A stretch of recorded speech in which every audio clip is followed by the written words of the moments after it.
Welcome to Rink Rookie, a guide to the NHL. I am your co-host, Ashley. And I'm your other co-host, Arielle, and welcome to our podcast. Well, you're somewhere new. What's going on? Yeah, I'm in Austin, Texas currently at my sister's house. I just had my birthday weekend last week. I'm finally in the 30s club. Welcome to the club.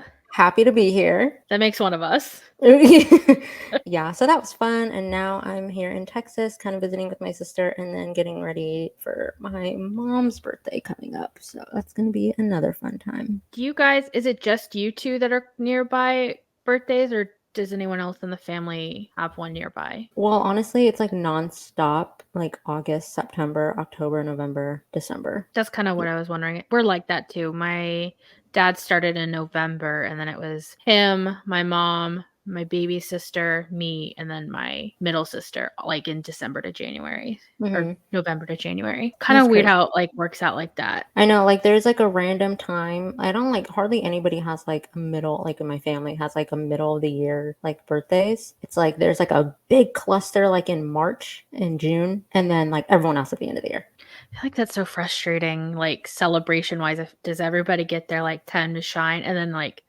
gifts and stuff? I feel like that can get complicated. It's a lot. How was your birthday?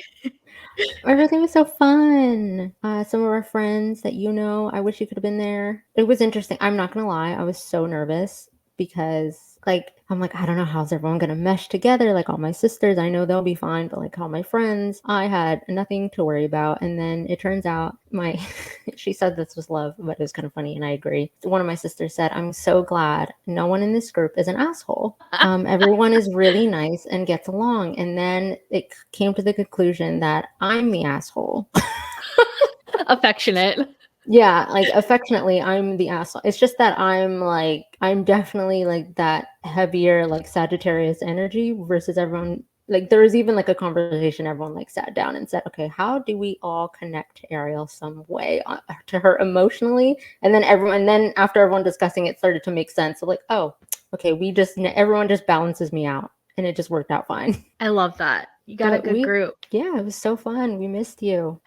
Next time. Next time. To answer your earlier question, I'm not alone anymore. My roommate Terry came back Wednesday. Yay. Yeah, I had to go pick her up at LAX, but she's working right now because she has a job. Yeah, and she might come with me to the Ducks versus Winnipeg Jets game on Sunday. Heck yeah. Yeah, which reminds me, so I unexpectedly went to the Ducks versus the Colorado Avalanche on Saturday. Somehow found a friend to go with me because I can't drive down there. Took her to her first hockey game and she loved it. She got to see fights. She got to see OT. She got to see a shootout.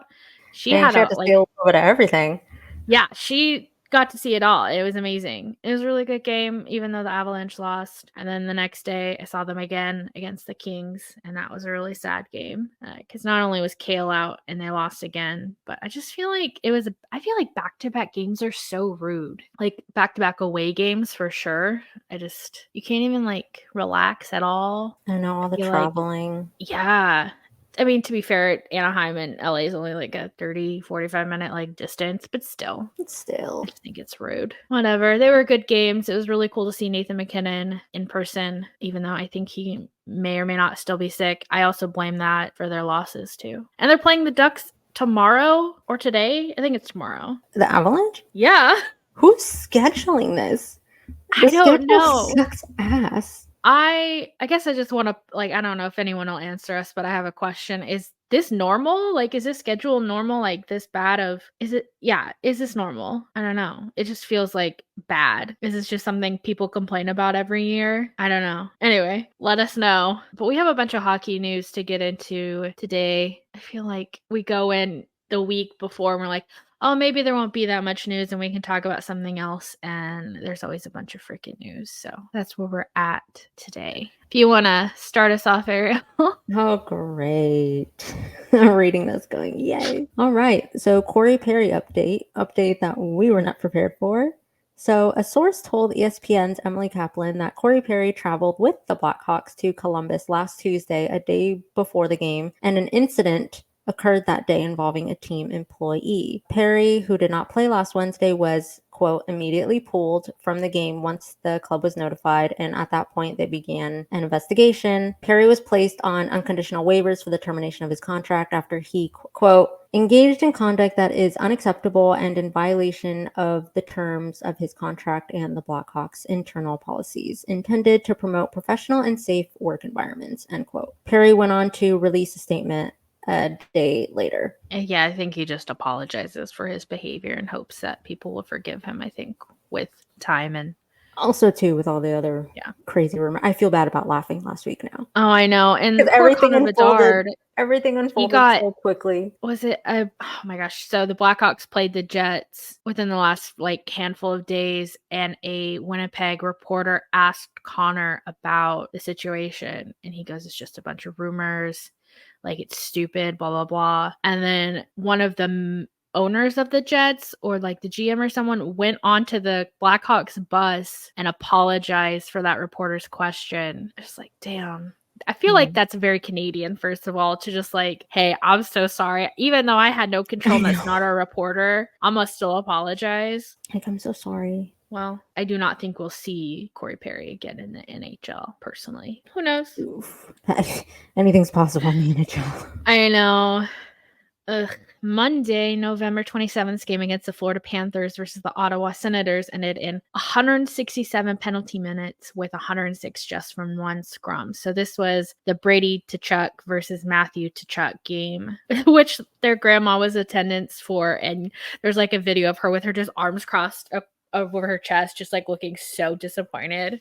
So funny. I guess their mom asked them to not fight, and technically they didn't fight each other. That's fair. They just fought everyone else. And Did you watch this? I didn't watch the game, but I did go back and watch every single video I possibly could on it, all the different angles. Yeah, it was hilarious. Granted, during the big scrum, Matthew Tkachuk wasn't even on the ice. He was already in timeout, and but the fact that I didn't even know there was a signal for everyone on the ice as a 10-minute penalty. That was so hilarious. That was so fun to see. That video of him just being and everyone on the ice. I'm just oh, that's so good. I showed my friend the fight because she's like, oh, did they actually fight? And this was before the game. So we're at the glass waiting, and I was like, let me pull up a video for you real quick. Let me show you. Or even the video of afterwards, the coaches actually having to do a head count on the benches because they were just so empty. Did you see the video of the goal? I think it was the Florida Panthers goalie taking up so much room.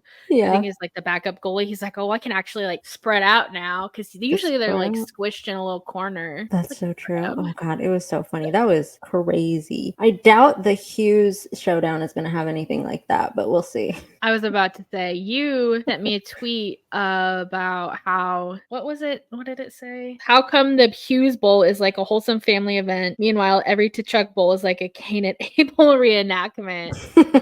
So tonight, the Canucks play the Devils. Where are they, in Vancouver? They're in Vancouver. Okay, so it'll be fun. I mean, it's his first year as captain. Yeah, and you want the Devils to win, I'm sure, just because that's your team. But gonna be excited. I know. I think the Canucks might win, but we shall see. I saw a funny tweet that said, as soon as New Jersey stepped off the bus in Vancouver, they're already gonna lose, and I was like, damn, that. Damn. We shall see. I think it's gonna be a good game. We'll report back next week and give you the details. I'm excited to watch it. It's in 2 hours ish. Yeah, I'm gonna delay watching it, so I actually had to turn off all my notifications so I don't get anything spoiled. Oh, and from the same game, Zach McGowan, I don't know. He received a match penalty for an illegal check to the head of Matthew Tkachuk and will face an automatic suspension from the Department of Player Safety pending official review. Department of Player Safety, I'm finding out, is something. I feel like they just toss us some things in the hat, and they're just okay, what's going to happen for this? I feel like they're not checking all the angles. They're not, it's just, I don't know. I have nothing nice to say, I think, about that. And it's kind of wild for us who are only not quite a year into the sport, and we can recognize that it's not right, Mm-hmm. So the NHL started awarding their stars for the month. Nikita Kucherov of the Tampa Bay Lightning with the first star, Cale Makar of the Colorado Avalanche with the second star, and Quinn Hughes of the Vancouver Canucks with the third star. And then Connor Bedard of the Chicago Blackhawks fastest named rookie of the month for November. And then they also posted this like infographic for quarter way through the season leaders, which I found super interesting. So Nikita Kucherov of the Tampa Bay Lightning has 36 points. He has the most points overall. Tristan Jarry has the most shutouts with 3. Cale Makar has the most assists at 26. The Rangers have the most wins at 15. Goalie wins is Alexander Georgiev. Georgiev. They call him Georgie. I don't know how to pronounce his last name, but he plays for the Avalanche and they have 13 goalie wins, and the most rookie points is Connor Bedard at 17. Look at him go. I know. What is it? Logan Cooley, he did his first home game goal. Yes, that was last night. So does that mean all of his points have come from away games then? Yeah. Wow. Yeah, it's crazy. What was his... Was he third? Fourth? He was fourth. First point at home feels like, I don't know, is it late in the season? Is that... I don't know. I know he was feeling a little discouraged, but I mean... Yeah. I mean, it's hard. Like, I didn't, like, seeing everybody, like, try to, like, rack up these points. Because at the point, I remember the point system I was so confused on, but, like, now I'm kind of, like, understanding it, and man, it's intense. Oh, yes! Tristan Jarry of the Pittsburgh Penguins scored a goalie goal on Thursday, November 30th, on my birthday, against Tampa Bay Lightning. And he is the first goalie in their franchise to score a goalie goal. I say that's crazy, but they don't really happen that often, but that's so cool. Epic. And it was such a good goal too. I know. I watched. It was like kind of just really secured that win for them that night. Oh, love that for them. So the Montreal Canadiens signed Sam Montembeault to a 3-year, $9.45 million contract extension. There's been a couple other contract extensions happening. The Winnipeg Jets signed Nino Niederreiter, to a 3-year extension. That was really cool to see. I mean, I think as we are approaching the trade deadline, we're going to see, I think we said this, but more and more of this. And it makes me nervous. I'm nervous. Okay. Yeah, I don't know if I've seen anything about the Devils, like what they should do. And I feel like when I see those, that's what makes me nervous, because then other people are recognizing that something needs to be done. I think right now there's some just talks about a goalie situation. It's making me nervous, but we shall see. It's not even the goalie's fault. Oh, no. Oh my God. Okay, so just sidebar here. The Kraken played the Canadiens last night, and they did post-game interviews with Vince Dunn and Jared McCann, and both of them went on to say that their loss wasn't their goalie's fault. I watched Vince's specifically, and he said he sees a lot of the online hate for Philip Grubauer, their goalie, and Joey Decord, and he thinks it's all bullshit. And they are like, we wouldn't even be in the game at all. It would have been 0-5 if it wasn't for the goalies. And I saw that. Yeah, it makes me so like bummed when people, like, obviously the save percentage, I guess, is how you base how good of a goalie someone is or not. But I saw some of those saves from Gruby last night, and they were amazing. And he is working his ass off, and it's just kind of, I think even Jared McCann was like, first period was embarrassing. Yeah, I saw the text version of that interview because it was bad. It just doesn't seem like playing well in front of him. Yeah, it's just frustrating, and I'm sure they're like 20 times more frustrated than I am. At least they're getting paid millions of dollars to be frustrated. I know. We just need therapy. Right.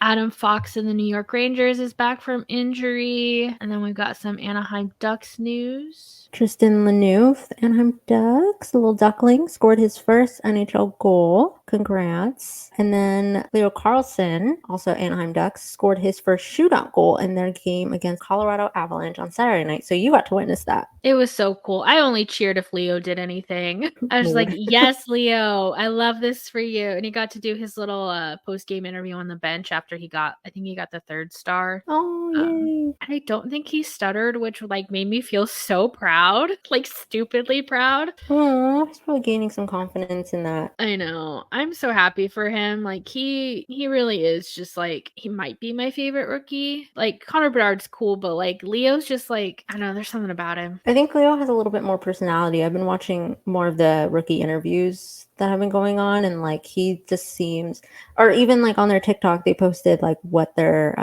top song was, and when he did his top 3, and he was like so excited to tell everybody what his top 3 was. Oh, I love that so much. He's just like, let me tell you about them. He's like, you don't know this one, but I'm gonna tell you about it anyway. Yeah, I think he might be my fave. I'm excited to see where he goes. I know someone, I cannot remember her last name, Annie OD is what she goes by on the internet, but she was talking about how great Leo is and kind of like, I don't know how to explain it. She was just basically like, we didn't mess up by giving away Connor Bedard. Leo's been great and he will continue to be great. And it's really exciting to see where he's going to go. I do like him on the team. Yeah, I think even I noticed, I think I was watching a game and they didn't have him playing. And it's like such a difference when he isn't playing with the team. And I think that's like really positive for them. And hopefully whenever they start kind of rolling him out more, I guess more permanently, I'm going to be excited for that. I totally agree. I was really excited to see him play on Saturday, and he does such a good job. Very excited for his career. What else? So Philadelphia Flyers Travis Konechny has been fined $5,000, the maximum allowable under the CBA for cross-checking New Jersey's Brendan Smith. I didn't see this. Did you? I didn't. I wonder if it's actually that bad. I guess we should watch it, huh? And he was also suspended for 2 games for slashing. I did see. Oh, okay. I remember that. Yeah. So the slashing was interesting because he did like slash him like after a whistle, and then it was on purpose. I don't think I would have called it slashing. I think I would have called it checking, but a suspension. But a suspension when with that hit to the head last week. Yeah, make it make sense. Don't get me started. Yeah, we have lots of feelings about this. All right, this was your note. You had a note about. I had a note about. I'll read it and then I'll tell you what my note was. So Brad Marchand of the Boston Bruins scored a natural hat trick in their game against the Columbus Blue Jackets on Sunday night, and I believe the game before he also scored an OT. Yeah. So my note was, because I didn't get to watch a lot of hockey with my busy week this week, so I just watched a lot of highlights, and I put on my notes Rat King on a roll! ! Question mark, an OT win and a natural hat trick. That's my notes for that. Rat King. I have a lot of feelings about him for literally no reason. He's just kind of silly. I did finally see clips of him licking people. That was wild. Yes, it was. Like, I heard rumors, but like I think watching it in action is something else. Like, I'm like, oh yeah, he's a menace. Oh, what happened here? Ross Colton from the Colorado Avalanche has been fined $5,000 for his trip on Leo Carlson on Saturday night. It was down, so I was on the left side. I know that's probably not helpful, of the ice, so I couldn't really see because it was on the opposite side, but apparently it was super intentional. I didn't really see it. I think he almost fell back and hit his head, I think was the problem. Ooh. Yeah, that's fine. He can pay it. Don't hurt rookies. I know that's not how it works, but don't hurt them. Don't hurt rookies, don't hurt goalies, and don't hurt Sidney Crosby. That's all you got to do. That's all you got to know. Just imagine being like a rookie and you're like coming up on Sidney Crosby and you're just like, I can't hurt him. You know, like how do you fight that internal thought to like hurt your idol? You could score against him, but don't hurt him. Exactly. Oh yeah, I got a notification from, I think it was the NHL app, and I immediately texted a screenshot to Arielle because what the heck. So the NHL is projecting it will raise next year's salary cap by $4.2 million to a total of $87.7 million. And you know what? I saw that number and all I could think of was Sidney Crosby. His impact in the NHL. I mean, he's 36? He's got a couple more years in him. Yeah, let him hit that salary cap. I feel like he doesn't get paid enough anyway. Right? Whatever he's paid, he could be paid more. He could be. I'm sure you saw the interview that Alex Ovechkin did where he was basically like, me and Sidney Crosby saved the NHL. Mm-hmm, yeah. And I've seen a couple of people talking about it and they're like, yeah, they completely agree. Well, yeah, because I think even in my distant knowledge of like the NHL, like before like all of like getting into it, I did know their names. So it's like, I don't think he's wrong. I don't either. I know their names and I knew Tyler Seguin's name. That's same. I mean, that's neither here nor there. I think if you were on Twitter, Tumblr, and like when he was with the Bruins, I feel like you knew who Tyler Seguin was. Yeah. Did you see that video of the Dallas Stars where they were pronouncing their names and then talking about how people mispronounced it? Yeah. And Tyler Seguin, he's like, say again. And then he goes, people pronounce it Seguini. I was at me when I didn't know how to pronounce his name. Really? I would like to say that to him on purpose. That's just me being a menace, but I think he would find it funny. I think so too. So when it happens, because I'm going to manifest that it's going to happen, I'm going to say it. Well, what is it? The NHL. What is that award show? When can we go to that? So we'll manifest going to that and getting to meet Tyler Seguini. Can we go to that? Whew, one day. I know. Can we go? Please. Oh, this one's for me? Yeah. Yes, it I did it is. for you. The Arizona Coyotes have defeated the last 5 Stanley Cup winners in consecutive wins. Amazing. But also, who the hell scheduled them to play 5 Stanley Cup winners in consecutive games? I feel like that was originally to set them up for disaster, and then they said that. Just another question back to scheduling. Who does this? Yeah, I'm not gonna like seeing all the, and then in 2 of the games again against the Capitals and the Vegas Golden Knights, those were both shutout games. And That's insane. 2 of those are Ingram, their goalie, who played both those games. They were his 2 career shutouts for the Coyotes, and he has 3 in his career now. Wow. And the fact that he did 2 of them in these 5 games is insane.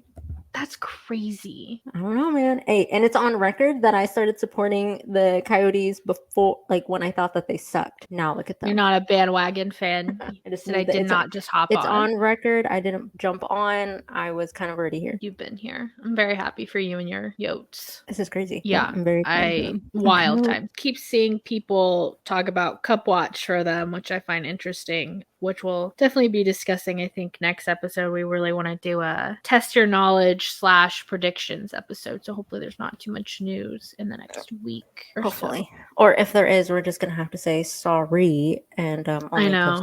post it. We'll try to post news as we get it the week into our Instagram stories. I do think there is a little bit in last piece of news for this week was the NHL draft will be held June 28th, 29th at the Sphere in Las Vegas. The NHL board just made it official. This will be the final draft before decentralizing, which I don't quite understand what that means. Me neither. We're going to have to look that up.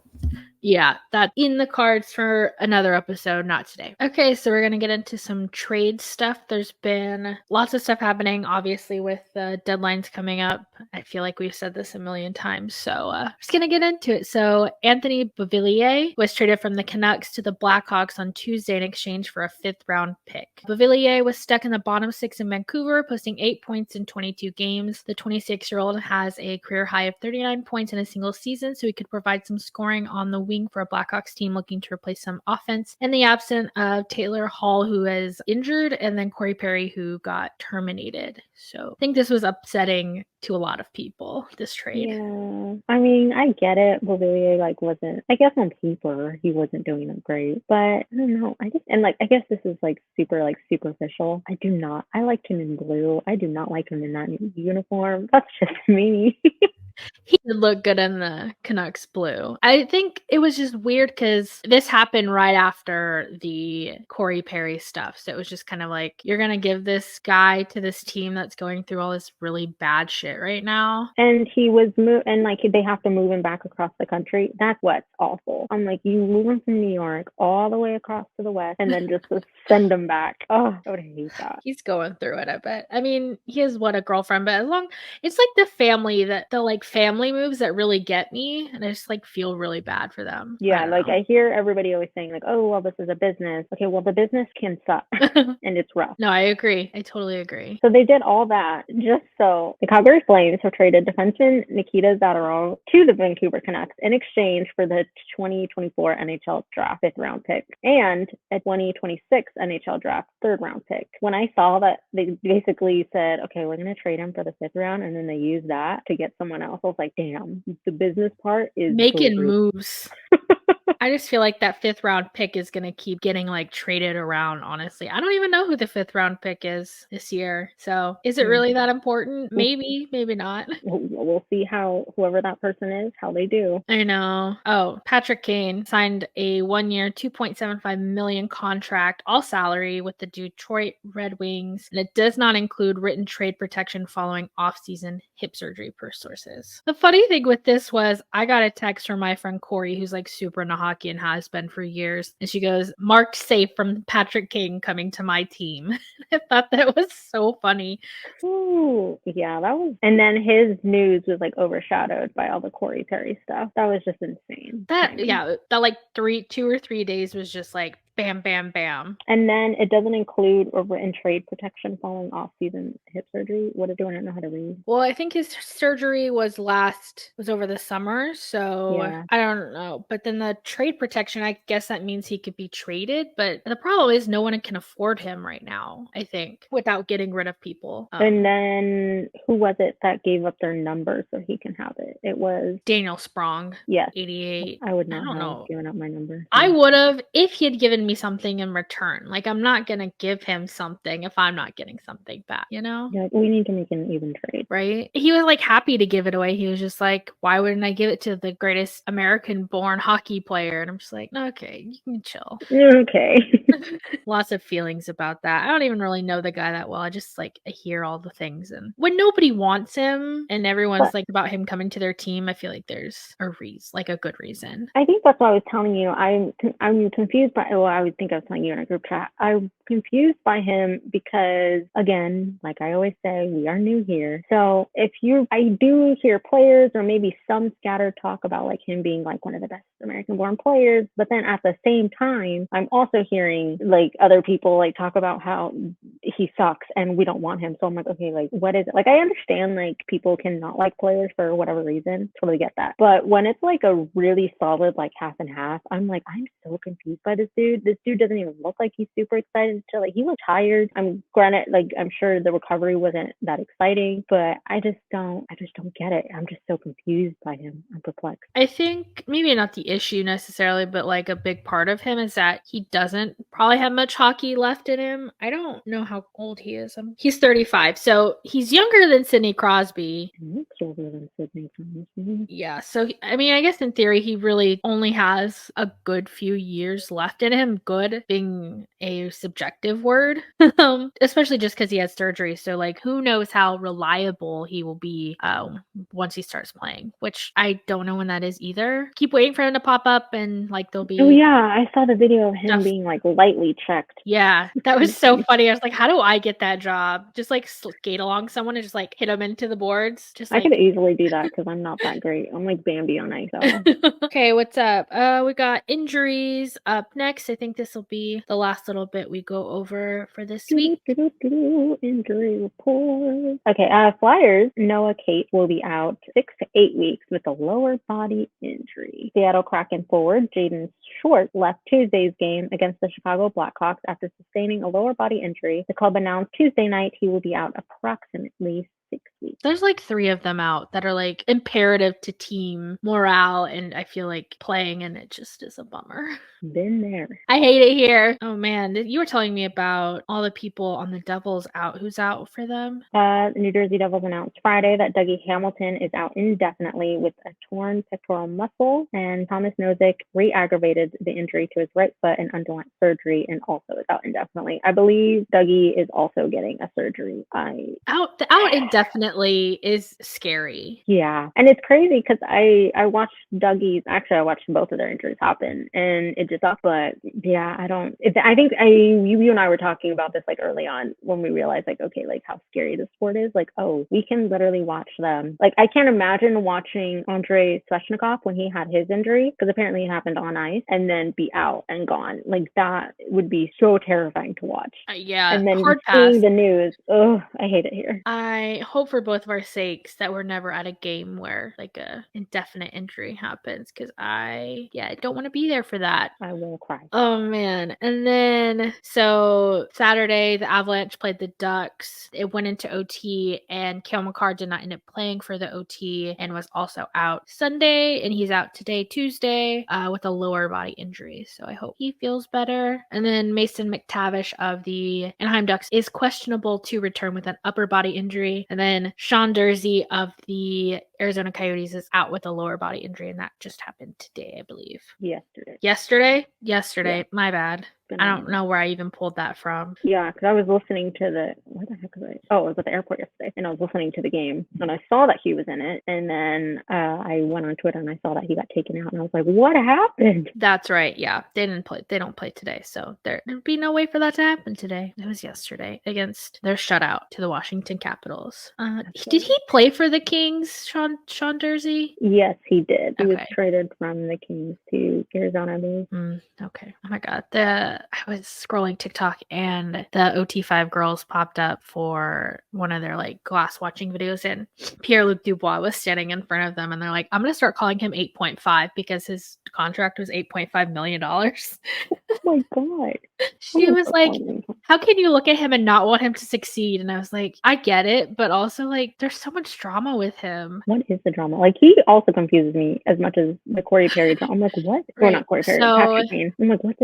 He played for, I want to say like 3 or 4 years with the Columbus Blue Jackets, and they weren't doing very well. And so he asked for a trade, got traded to the Winnipeg Jets, was only there for a year and asked to be traded to the Kings. Like, broke contracts. So people are mad at him because he's like, I don't like how it is here. I want to leave. Yeah. I'm just saying that if Connor McDavid were to do something like that, or Leon Draisaitl, like, no one's going to buy. I'm just saying. I don't know about that. See, I was thinking that, and I just saw a post of Leon and Connor, and it was like, you can't split them up. And I was like, I feel like just leaving when your team is losing is just bad form. And I agree. If I was a fan of that team, I would instantly hate that player and like boo them all the time, in my opinion. Okay, well then I guess I kind of get it. But yeah, like, it's yeah, I'm like, okay, yeah, I get it then. I feel like most trades aren't the players asking for it, from what I've understood. And so to have it be publicly like known that you've asked for it feels weird, especially when you're giving these teams like a year. The Jets is wild for him to only have been there for a year and asked to be traded. And I think the Jets might even be doing better than the Kings right now. But apparently there's also no animosity towards either, like him, because they just played each other, I guess, maybe like a week ago, and they were like chatting on the blue line at warm-ups. So I don't know. I also feel like I thought he was like 30 and he's like 25. He's what? Yeah, I think it's the tattoos. I'm pretty sure 25. So you're telling me? You mean to tell me? No, he is not. 25. Yep, he's born in 98. That's a lie. He was with the Blue Jackets from 2017 to 2021. Okay, so he's with the Jets for 2 years. Okay, but still. He has such a fancy name. I love I think they call him PLD. Yeah, that's a 25-year-old. You're telling me that's a 25-year-old. We are not the age. And I don't know if he at least looks like a 28-year-old. Yes. Oh, absolutely. Not 25. Not 25. That's a 28-year-old. He answered a question about like the trades and stuff, because I think that's just kind of like a well-known thing about him. And he was just like, basically, it's my life. I'm trying to do what I think is best for me and what I want to like succeed with in life, blah blah blah. Because I'm sure he's honestly just chasing like a cup winning team, but that just feels a little not great. Well, that's hard, because wouldn't it be funny if he got traded to the Sharks and then like the Sharks like actually won? That would be wild. That would be poetic. I wonder if he has a clause, and I think we talked about a player who had like all that drama with the Senators where he had like a team where he couldn't be traded to them. I bet the Sharks are in something like that. I know. They won. Yeah, it's insane. They almost beat the Rangers. I know you said don't count them out, and they're not bad players, so I'm really sticking with that. You heard it here. I think it would be really funny if the Sharks get into I feel like this would be really funny, but then also like kind of out of reach, unless it's not. If they can get into the playoffs, I really want to reach out to Mario Ferraro and see if we can get him on the podcast, because I would love to talk to him about like how, like, what the energy was like at the beginning of the season versus like during the playoffs, like how, like, what they're feeling like at that point. Oh, for sure. That would be a really awesome goal. I would so try reaching out. I'm down. You're down. I would love that. So different. I mean, every time the Sharks win, I'm happy for them. Like, I'm excitedly happy. So I know. I'm like, at this point, I'm like, if they beat my team, I would be upset at my team. I'm upset at my team. I can't even be mad at the Sharks, if that makes sense. No, it absolutely does, because, they weren't playing hard enough, and I feel like that's the frustration with any loss. So it's not like Shark specific, which is nice. But then you have like teams like the Golden Knights or the Rangers or whatever beating your team. You're just like, fuck them. So fuck those guys. Exactly. Well, I think that's all for this week, guys. We will be back next week with hopefully rest of the year predictions, and we're going to test some knowledge for both of us. Something to look forward to. So, Arielle, where can the people find you? You can find me, if they so choose to, on Instagram and TikTok at @Arielle. Arielle Garcia, which is ITSARIELLE in my last name. And then on Twitter at Arielle Garcia. And you, Ashley? If the people want to follow me on the social medias, it is AENEWBY most places. And then you can give the podcast a follow over on TikTok, Instagram, Tumblr, Twitter at Rink Rookie Pod if you want to give us a follow. And you should follow us because I'm going to like 4 games in the next like 3 weeks. And I kind of want to do some follow around with me. So lots of games to look forward to if you want to give us a follow, and I'll be posting on there. So give us a follow. And then I think that's all for today. See you. Comment, like, subscribe, follow us around. We'll see you guys. Yeah. Comment, like, subscribe. Haven't heard that one yet. I know, right? I haven't heard that in so long. All right. Bye-bye. Bye.